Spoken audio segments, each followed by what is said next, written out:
Hey again, great to see you back here. Thanks for showing up for part two of chapter one for The Call of the Wild. I know you enjoyed part one because that was a pretty riveting chapter about Buck's kidnapping by Manuel, quite an evil dude. Now we're going to go further down that rabbit hole with Buck and find out what happens to him from the kidnapping forward. All right, hope you enjoy this. Yep, has fits, the man said, hiding his mangled hand from the baggage man who had been attracted by the sounds of the struggle. I'm taking him up for the boss to Frisco. Crack dog doctor there thinks he can cure him.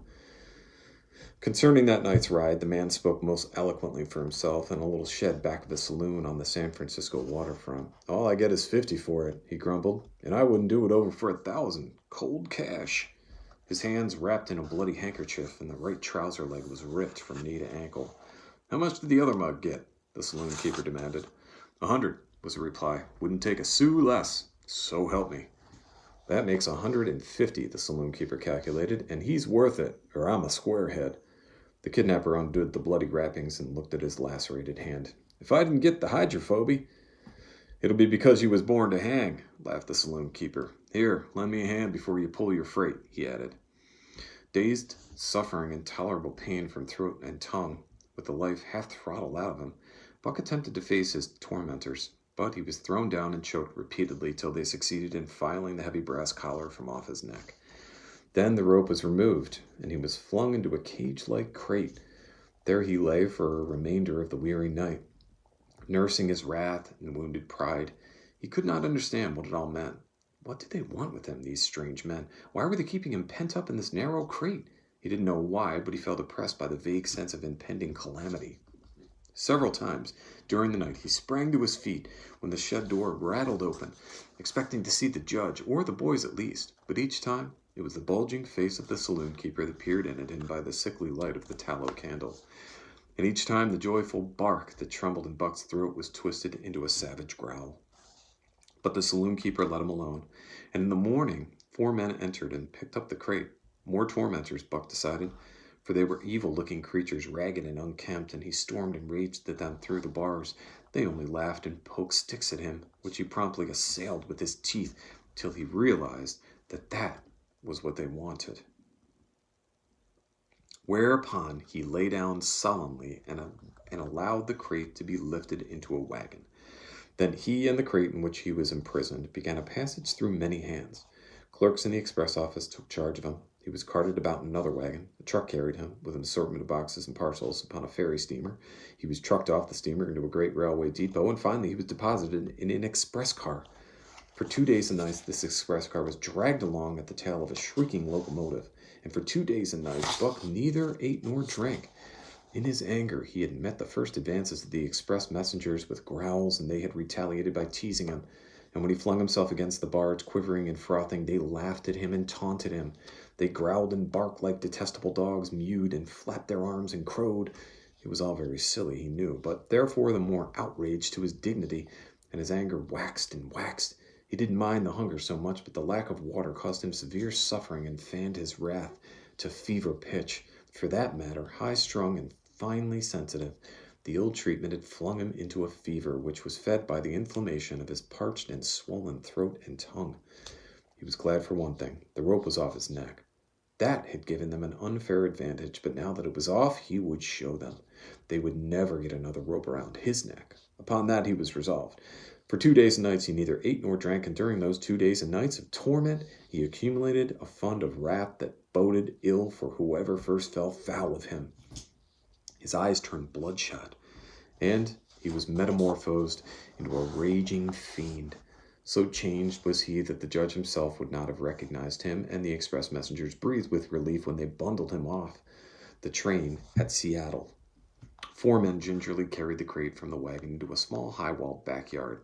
A stout man with a red sweater that sagged generously at the neck came out and signed the book for the driver. That was the man, Buck divined, the next tormentor, and he hurled himself savagely against the bars. The man smiled grimly and brought a hatchet and club. You ain't going to take him out now?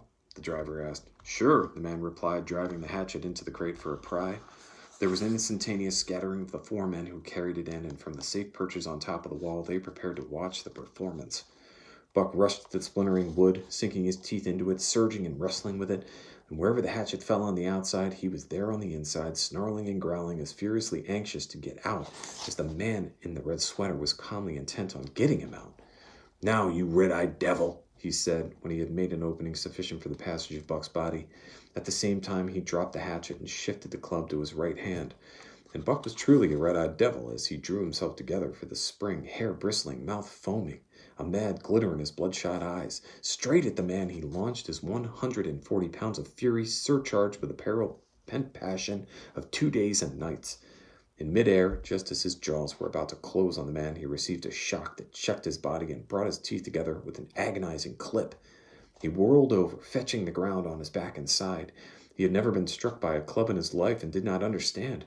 With a snarl that was part bark and more scream, he was again on his feet and launched into the air. And again the shock came, and he was brought crushingly to the ground. This time he was aware that it was the club, but his madness knew no caution.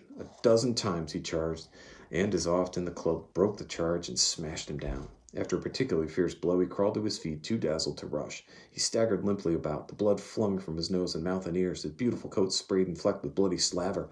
And then the man advanced and deliberately dealt him a frightening blow on the nose. All the pain he had endured was as nothing compared with the exquisite agony of this. With a roar that was almost lion-like in its ferocity, he again hurled himself at the man, but the man, shifting the club from right to left, coolly caught him by the underjaw. At the same time, wrenching downward and backward, Buck described a complete circle in the air and half of another, and then crashed to the ground on his head and chest. And for the last time, he rushed. The man struck the shrewd blow he had purposely withheld for so long, and Buck crumpled up and went down, knocked utterly senseless. "He's no slouch at dog-breaking. That's what I say," one of the men in the wall cried enthusiastically. "Druther break Caius's any day, and twice on Sundays," was the reply of the driver as he climbed on the wagon and started the horses. Buck's senses came back to him, but not his strength. He lay where he had fallen, and from there he watched the man in the red sweater. "Answers to the name of Buck," the man soliloquized, quoting from the saloon-keeper's letter, which had announced the consignment of the crate and contents. "Well, Buck, my boy," he went on in a genial voice, "we've had our little ruction, and the best thing we can do is to let it go at that. You've learned your place, and I know mine. Be a good dog, and all go well, and the goose hang high. Be a bad dog, and I'll whale the stuffing out of you. Understand?" As he spoke, he fearlessly patted the head he had so mercilessly pounded, and though Buck's hair involuntarily bristled at the touch of the hand, he endured it without protest. And when the man brought him water, he drank eagerly, and later bolted a generous meal of raw meat, chunk by chunk, from the man's hand. Okay, that concludes part 2 of chapter 1. Thanks for listening. Call of the Wild is our book. I hope you enjoyed that. That was filled with action, some blood, and some gore, and some violence, so it was kind of cool. Tune in for part 3 of chapter 1 momentarily. All right, I'll see you soon, guys.